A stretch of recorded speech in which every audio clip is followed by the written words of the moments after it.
ডোমকলে আগ্নেয়াস্ত্র তৈরির কারখানার হদিশ। বাজেয়াপ্ত একটি রাইফেল, 4টি পাইপগান, 12টি কার্তুজ, আগ্নেয়াস্ত্র তৈরির বেশ কিছু সরঞ্জাম ও কাঁচামাল সহ নগদ 40,000 টাকা। সিরাজ মণ্ডল নামে ডোমকলের এক বাসিন্দাকে গ্রেপ্তার করেছে পুলিশ।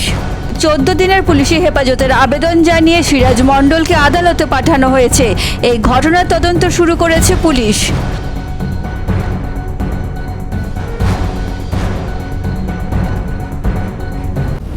অন্যদিকে জলঙ্গির ঘোষপাড়া থেকে আগ্নেয়াস্ত্র সহ গ্রেপ্তার এক। উদ্ধার করা হলো একটি 7mm পিস্তল, একটি ম্যাগাজিন ও 2 রাউন্ড কার্তুজ।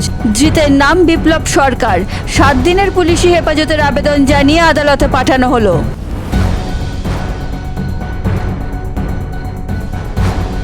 বাল্যবিবাহ ও অপরিণত বয়সে মা হয়ে যাওয়ার লজ্জাজনক ছবিটা বদলাতে বদ্ধপরিকর মুর্শিদাবাদ জেলা প্রশাসন ও স্বেচ্ছাসেবী সংস্থা সিনি। চলুন সকলে মিলে শপথ নিই বাল্যবিবাহ মুক্ত সমাজ গড়ে তোলার।